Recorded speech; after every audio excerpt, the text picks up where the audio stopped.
Nah, yang pertama, komputer generasi pertama pada tahun 1940 sampai 1996 menggunakan tabung paku.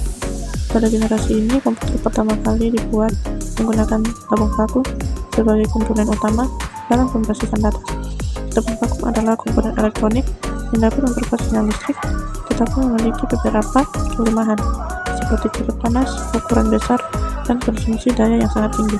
Selain itu, komputer generasi pertama bukan menggunakan mesin untuk instruksi pemrograman yang sangat sulit dipahami oleh manusia.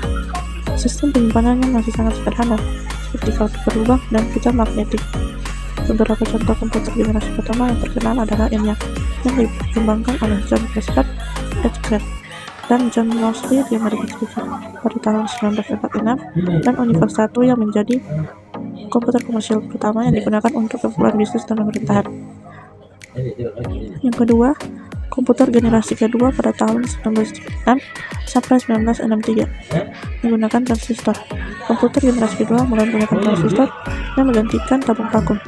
Transistor berukuran jauh lebih kecil, lebih hemat energi, lebih tahan lama, dan lebih cepat dalam memproses data dibandingkan tabung vakum. Perkembangan lain yang signifikan pada generasi ini adalah penggunaan bahasa pemrograman tinggi seperti COBOL atau Command Business Oriented Language dan Formula Translation. Ini membuat pemrograman komputer menjadi lebih mudah dibandingkan dengan bahasa mesin yang digunakan di generasi sebelumnya.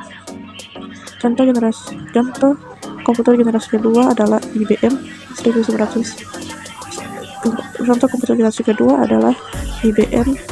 1401 yang menjadi salah satu komputer paling populer di dunia bisnis pada masa itu. Komputer generasi ketiga pada tahun 1964 sampai 1971 menggunakan sirkuit terpadu. Pada generasi ini, perkembangan teknologi semakin pesat dengan ditemukannya sirkuit terpadu, memungkinkan banyak transistor digabungkan dalam satu chip kecil, sehingga ukuran komputer menjadi jauh lebih kecil, lebih cepat, dan lebih efisien. Kemudian mulai menggunakan konsep multitasking, yaitu kemampuan menjalankan lebih dari satu tugas dalam satu waktu. Selain itu, komputer juga mulai menggunakan sistem operasi yang memungkinkan penggunaan berinteraksi lebih mudah dengan perangkat. Beberapa contoh komputer generasi ketiga yang terkenal adalah IBM System 360 dan PDP-8 yang mulai memperkenalkan konsep komputasi yang lebih fleksibel dan mudah digunakan.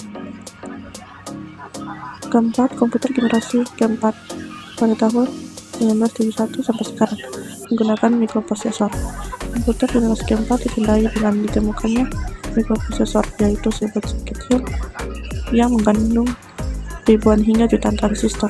Mikroprosesor memungkinkan komputer menjadi jauh lebih kecil, lebih cepat, lebih efisien, dan lebih murah untuk diproduksi.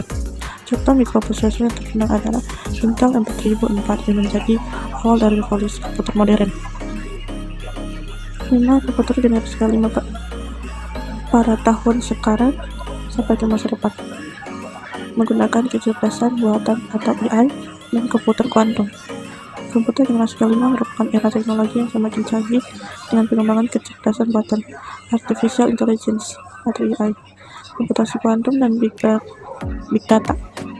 Komputer pada era ini dirancang untuk bisa berpikir dan belajar seperti manusia, mampu melakukan analisis. Komputer generasi kelima merupakan era teknologi yang semakin canggih dengan pengembangan kecerdasan buatan, artificial intelligence atau AI, komputasi kuantum, dan big data. Komputer pada era ini dirancang untuk bisa berpikir dan belajar seperti manusia, mampu melakukan analisis kompleks dengan kecepatan tinggi. Salah satu perkembangan besar dalam generasi ini adalah munculnya komputer kuantum yang tidak lagi bergantung pada sistem biner 0 dan 1, tetapi menggunakan qubit yang memungkinkan komputasi jauh lebih cepat dibandingkan komputer klasik. Teknologi ini masih dalam tahap pengembangan, tetapi diprediksi akan mengubah dunia komputasi secara drastis dalam beberapa dekade ke depan. Beberapa contoh teknologi generasi kelima adalah superkomputer IBM Watson, Google Quantum Computer, dan AI seperti ChatGPT yang mampu memahami dan merespon bahasa manusia dengan lebih alami. Itulah penjelasan yang dapat saya sampaikan mengenai materi perkembangan komputer dari masa ke masa.